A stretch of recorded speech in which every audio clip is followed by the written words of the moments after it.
Hi, I'm Bobby BagHead, your BagHead buddy, and you're listening to BagHead Radio.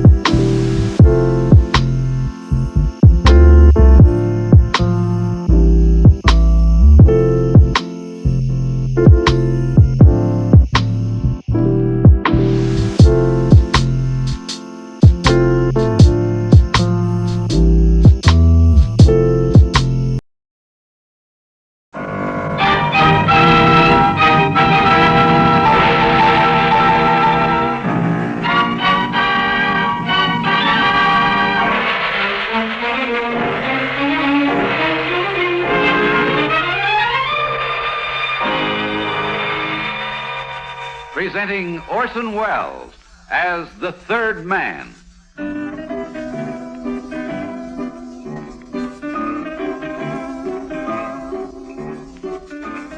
The Lives of Harry Lime. The fabulous stories of the immortal character originally created in the motion picture The Third Man, with zither music by Anton Kara.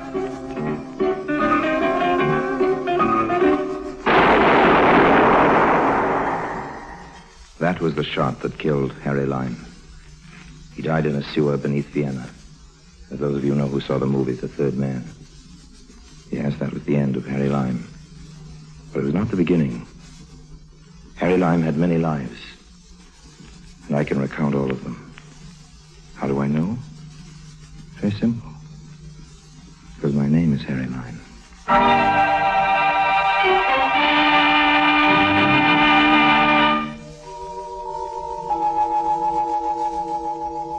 Say what you will about Harry Lime, he at least was honest in his desire for money and the good things of life. Harry believed in seeing the world at other people's expense. Sometimes the cost ran high as a man's life. Let me tell you about it. I know what I'm talking about.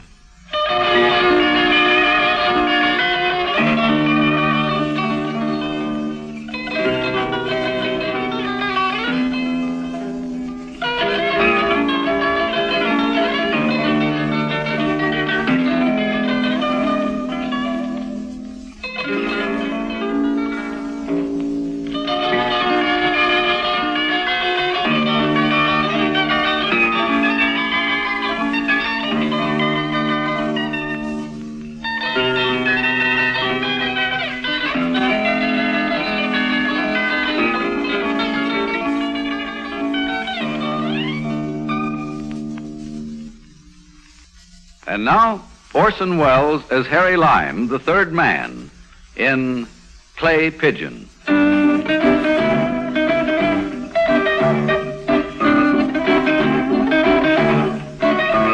1942, my fortunes being for the moment at ebb tide, it pleased me to return to America, to New York specifically, because I'd heard that an old and important enemy of mine was in difficulties and wished to see me. I went to the hotel where he was staying, supposedly incognito, and made myself available at the bar. But nothing happened. I ran up quite a bar bill and things were looking serious. So I ordered another drink. And then... Mr. Lime? Mr. Harry Lime? Yes, indeed. I'm sorry to bother you. Bother? If all bothersome things were as attractively packaged, I'd gladly be the most burdened of men. Won't you join me? I didn't come here for that reason, Mr. Lime. I know. It's a friendly gesture, and I have a hunch we're going to see a lot of each other. Now, since you know my name, why don't you tell me yours? That's unimportant. Well, that's a matter of opinion. Will you please come with me?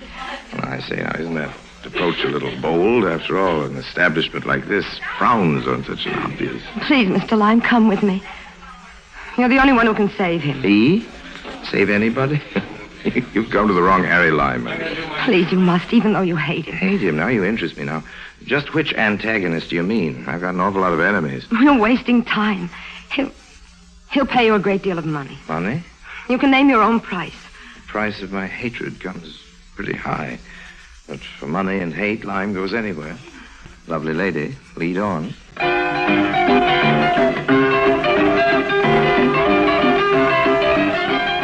Profitable business should be made as painless as possible, and this girl was a pleasure. The dark Irish type with eyes, the mold and color of the restless channel waters, and hair as blue-black as the proverbial raven's wing. I began to enjoy myself. My waiting game was going to pay off through an old enemy. It was a fine evening for cold mischief. We took the elevator in silence, walking down the corridor to the suite of my enemy. I studied my young guide. She caught my glance. Her color mounted. I smiled. We're almost there. I say, are you bringing me on a wild goose chase? If it is, then it's the goose that lays the golden egg, Mr. Lime. This is it. You don't approve of me, do you? Follow me, please. Well, I'd love to. You're just like the rest of the public, dear. You're always clamoring for high ideals, fair play, and always the first to indict without a hearing. Yes? I found him, sir. To the contrary, I found you. Please. Well, come in, by all means. The Honorable James Hadley, I believe. Aren't you surprised to see me, Lime? Well, not particular. This morning when the wind from the East River brought with it the usual aroma of stale grease, ancient garbage, and sewer gas, I had an idea I might run into Governor Hadley before the day was out. Aren't you in the wrong state? Still the same old Harry. Insulting, conniving. And you're the man I'm supposed to help? It's not by choice, believe me. That I do believe, Governor. The dislike is mutual. Well, Governor, it's nice leaving you. Wait, Lime. I'm offering you $15,000 If... Had I better leave, Governor? No, you're responsible for bringing Lime here, Nora. Perhaps my only hope of keeping him here. You're quite wrong, sir. There are 15,000 reasons holding me here for the time being. How long I remain depends on you. Talk. I know how you hate me. I also know your capabilities, Lime. You're the only man to accomplish the job I have in mind. I've already told you what I'd pay. Lime, I'm begging you to help me. That's good. You begging me for help. All right. Sing your sad song, Hadley, old man, about the beast you must feed. You know. Don't I always know, Governor? Knowing who was after your official scalp, I realized you'd undoubtedly come to me for help. Use one poison as the antidote for another, and made myself available. You found me. You mean you knew it all the time, even downstairs you knew? In general, dear Nora, though I neither knew the sordid details nor the price to be paid for my services. Show him the pictures, Nora. Yes, Captain. Right here in the briefcase. Here you are. Thank you. My Governor, I didn't think it even of you. You see, Nora, even Lime believes the man in those cursed pictures is me. It's very interesting. Who's the lady? How should I know? Oh, come on now, Governor. Official manners, or in this case, even unofficial manners, demand that you at least know the name of your female companion. Has American etiquette deteriorated to the point that you summon such creatures with a, hey, you? Mr. Lime, I'll have you know that Governor Hadley is not the man in those pictures. And good little girls should never tell lies, Nora. Oh, hang it all, she's telling the truth, Lime. I never frequent such clubs as those pictures show. And here, look at this one. You recognize a newcomer to the party. Yes, Cato. Cato, the robber baron. I admire his instincts, but not always his performance. He's a bit clumsy. Trubus Cato.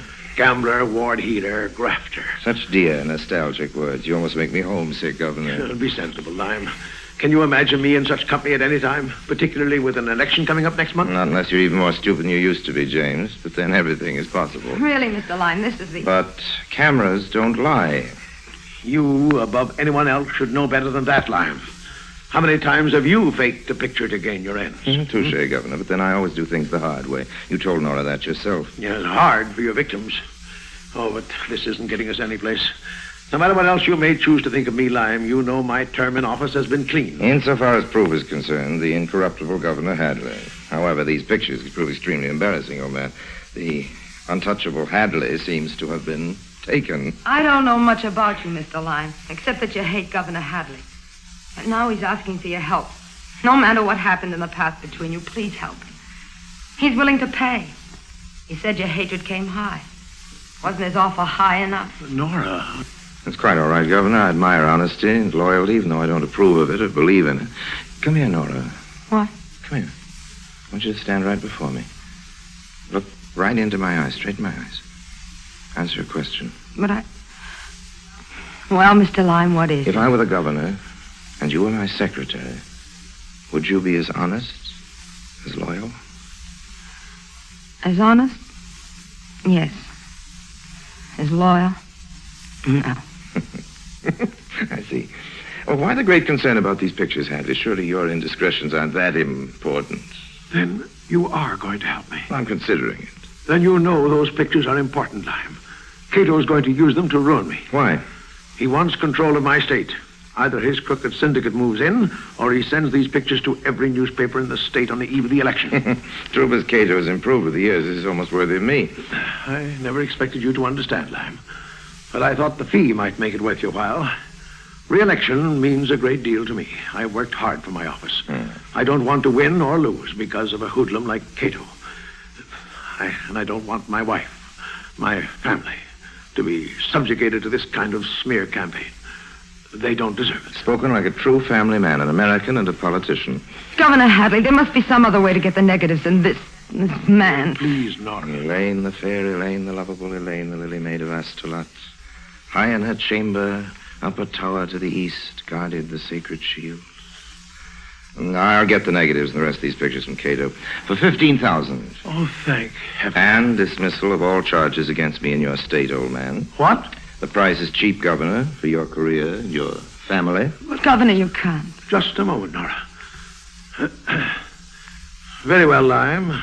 You get me those negatives and you'll receive your money and full pardon. I'll take the money now. I expected that. Pay him, Nora. How do you know you can trust him, sir? He's the only man I know who can outwit Cato. I've got to trust him. My fee, Miss Peyton? Here it is. You'd better count it, Mr. Lyne. But why? I trust you. Oh. Just how do you plan to contact Cato? That's easy enough. Easy to find a man like Cato. The hard part is in avoiding him. You should know that very well, Governor. Well, what is my next move? Right back to your nice snug capital. Return to your ivory tower, Hadley, and carry on business as usual. Very well. We might as well start packing, Nora. We'll leave at once. Yes, Governor. No. What? Nora stays with me. I what? Now, listen here, lad. Cato doesn't know her by sight, does he? I don't think so. He contacted me away from his office. And she'll be our go-between. You can still pack, Nora. I want you to register at another hotel. The Plaza will do. I'll meet you at the cocktail lounge in 3 hours. Just what do you think? Nora, I'd appreciate it if you would cooperate with Mr. Lyme in whatever way you can. Well, Nora? Very well, Governor. I'll do my best. You understand, Nora? We must trust Mr. Lyme.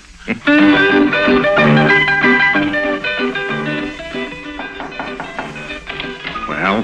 Who wants to talk in the hall, Cato? Let me in. Come in, then. Well?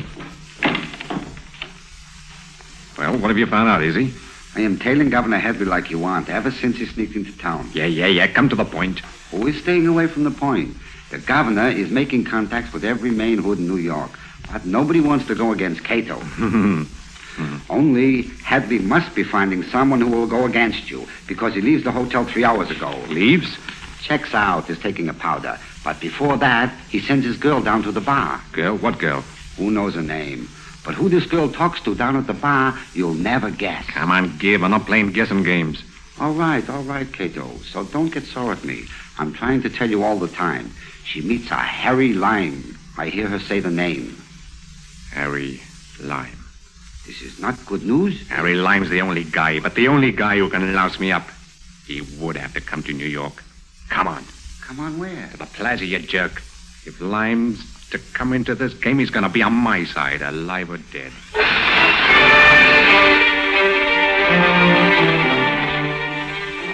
Mr. Lyne. Nora, I never dared hope you'd be this eager to see me. Cato over at the bar. Oh? Have a drink. What are you going to do about Cato? Careful, here comes the waiter. Yes, dear. What will you have? Well, what's your pleasure, honey? Nothing. Anything. Well, that offers a pretty wide choice. Waiter, scotch and water for 2. 2 scotch and water, it is. Thank you. I want you to smile, Nora. Look relaxed. Listen very carefully to what I have to say. I'll try. Glad you blessed me once before I die. What? Your smile. It's the first time I've seen it. Its radiance is breathtaking. Please. Leave me at once, Nora. When you're going to the powder room, don't return. Go to your room and stay there. I don't understand.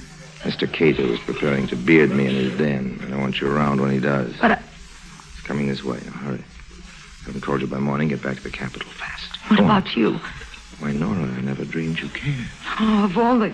Your scotch and water, sir? Fine. Here you are. Thank you. Drinking alone, Lyme?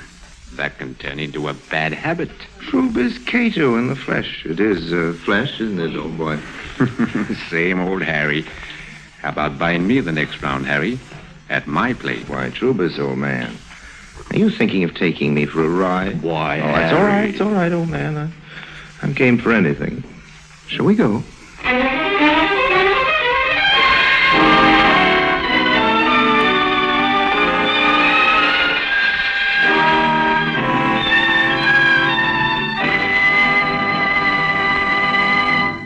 Orson Welles returns in just a moment as the third man.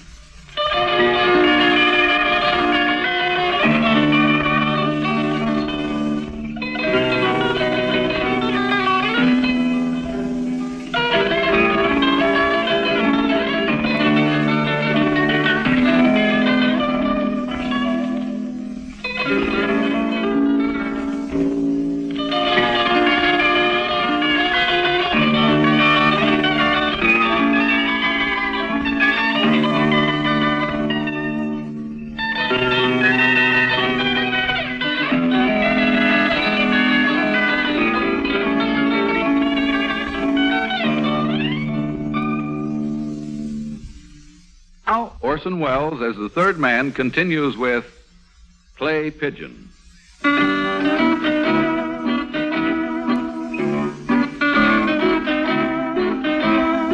I know it sounds funny, but it's true. I was being taken for a ride. And a long one.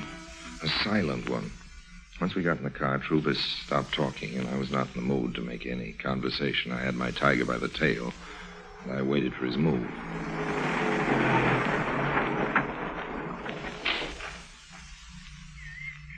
Wait in the car, Easy. This won't take long.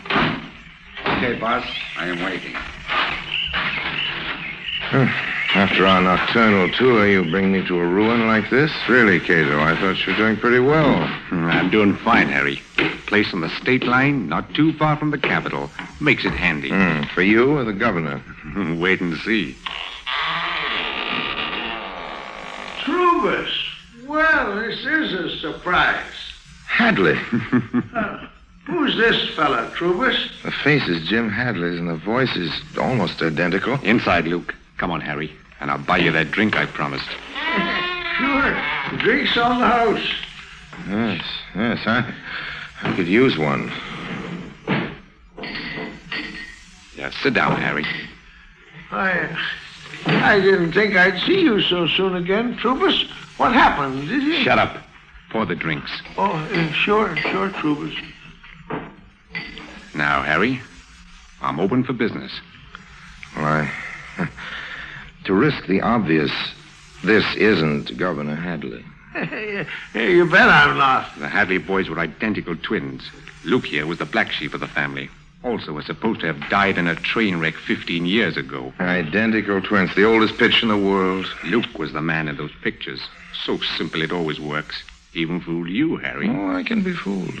Old man. Luke's lived on jealousy and whiskey ever since he's seen the accident.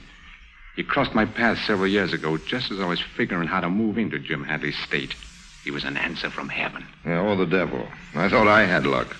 I can give you a fat fee, Harry, and a fine chance to pay off your old grudge against the governor.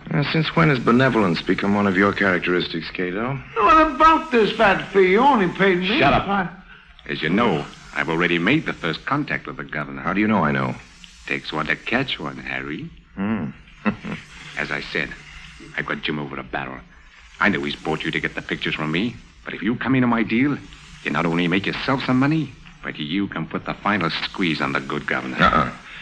Planning to set me up as a clay pigeon, are you, old man? Sending me to make the actual transaction so you can move your syndicate into the state while I'm caught with my blackmail down. No, Harry, you know I wouldn't do that. To coin a cliche about thieves, Cato. I know. How much is the governor paying you to get these negatives? $15,000 and a full pardon. 15,000? Why, Trubus, you only gave me $500 to pose in those pictures. I'll give you $25,000 to come in with me, Harry. 25 in advance? Half of it. The rest when the deal is clinched. Listen here, Trubus. If you're so quick to throw money around, toss some my way. I've been cheated. And a percentage of my gross to take when I'm in the state. It'll be like an annuity, Harry. You listen to me, Trubus. You cut me in on this big deal you're talking about. If you don't, I'll go to jail. You what, Luke? Nothing, kid. I didn't mean. I was only trying to. Oh, what are you going to do, Trubus? Is he? I. Take this rat and let Muggsy work him over. No. He talks too much. No, I promise not to talk. You need me. I'll never. Come on, Luke. No. Roll. No, please. Come on, I said. won't. No. Well, what's your answer, Harry? Do all of your business partners get that treatment, old man? No, of course not. He's always asking for it. But now us, for instance. Why, we'll clean up in Hadley's state. Slot machines, numbers, racket, dope protection, and that's just the beginning. Harry, give us 5 years and we'll be making money from every man, woman, and child in the United States. Compared to you, Joe Stalin is an amateur. I don't think I'll settle for a mere percentage, Cato, no. Our deal's got to be 50-50, or I won't come over and slide down your cellar door. 50-50, why you... Do you think you'll get away with this? I'm certain of it. No, because the young lady was with me at the plaza. What about her? She's Hadley's secretary. I spent a great deal of time and effort on getting a complete file of your misdemeanors, Cato. If I fail to contact her, copies of said file will immediately be sent to all state and federal law enforcement officers. Your pitiful tintypes will be forgotten in the headlines about Trubus Cato. You wouldn't want to be named public enemy number 1. 50-50 it is.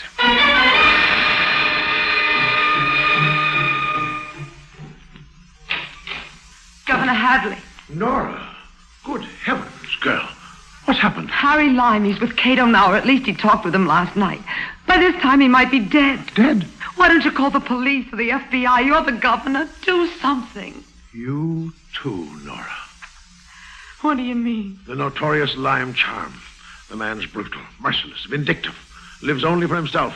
Yet when he wishes, he can hide all this with a cloak of magnetism, great fascination. He's blinded you, Nora. No, I hate him. He's a horrible man. I don't know what he is. It's been terrible, all of it. Seeing Cato waiting all night for Harry's call, not hearing, coming here. I know, my dear. Believe me, I'm sorry. Yes? Governor Hadley, Mr. Harry Lime to see you. Harry. And Mr. Cato. Cato here? Send them in, please. Yes, sir. What can it mean? I don't know. Good afternoon, Governor Hadley. Nora? Mr. Lime. And Trubus Cato. Surely you haven't forgotten me, Governor. Cato, I told you once and for all. Don't be too hasty, Mr. Governor. My proposition is so good that Mr. Lime is coming on the deal with me. What? But you agreed to... Lime? Is this thug telling the truth? I've bought certain contracts for your signature, Governor. They'll allow Mr. Cato full-scale operations in your state. Oh, no, you wouldn't. I can't believe it, Lime. Not even you. The price of the negatives, Governor. Oh, you'd better give me those negatives now, Cato. Prove our good faith to Governor Hadley. What good faith. Oh, but here you are, Harry. The negatives and the rest of the pictures. All nicely tied with a pretty ribbon, Governor. A ribbon as blue as Nora's eyes. You... How small can you get? Now, when you sign Mr. Cato's contracts, Governor, I'll deliver the negatives to Miss Peyton. That's right. Just sign on the dotted line, Hadley, and everybody will be happy. Sold out because I trusted a rat. Here's your pen, Governor. And here... Back, Nora. Get out of the way. Lime, what? What are you doing? Down on the floor, Governor. Down on the floor. A gun? Are you crossing me, Harry? Hold it, Cato. It's my deal. Oh, yeah? Oh. You killed him. What happened? Those shots? I suggest you call an ambulance, young lady. There's been an attempt on Governor Hadley's life. My goodness. And keep those people out of here for a minute. How can I ever thank you, Lime? You risked your life, Harry, and all the time we... Save it. I had to kill Cato to take over his very lucrative business myself. I'll keep these negatives, Governor. You'll what? No, Harry, oh, no. This is one time, Governor Hadley, when you're not getting off so easily. These incriminating negatives in my possession, like the sword of Damocles, will be suspended over your uneasy head from now on. Call them Harry Lime's annuity, Governor. And now, if you'll excuse me. I might have expected this. And I was beginning to think you were a human being. By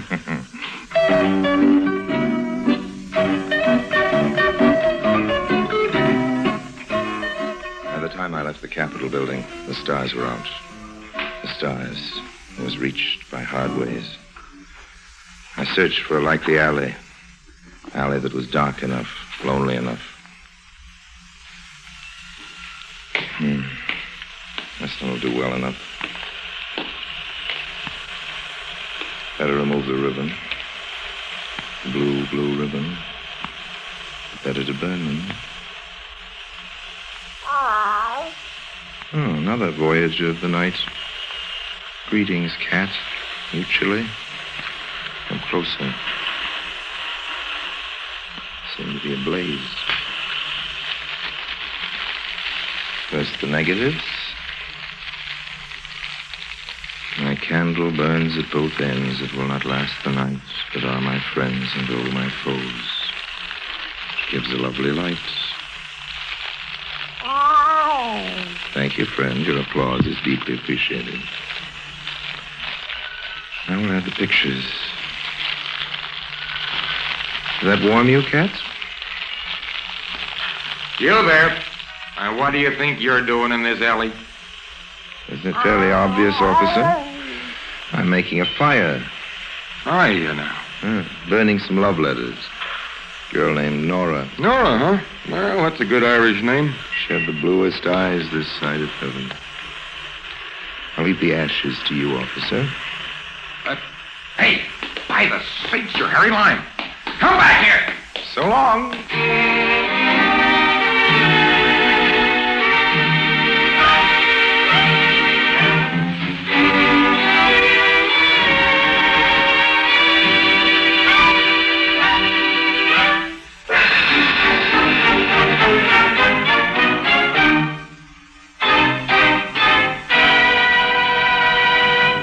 Harry Lime returns in just a moment.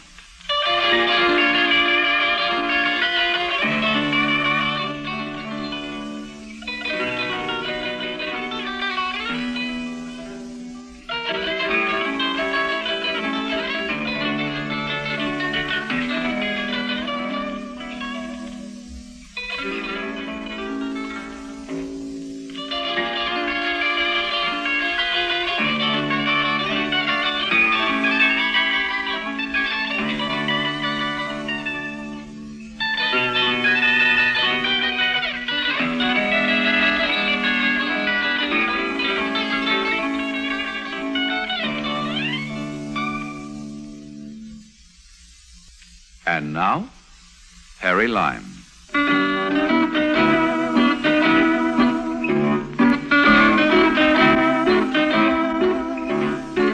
Goodbye for now. And remember what Ben Franklin said about honesty being the best policy. I wish I could. Just keep slipping my mind.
I'm Bobby BagHead, and you've been listening to BagHead Radio. Please click like and subscribe, comment below. Stay tuned for more.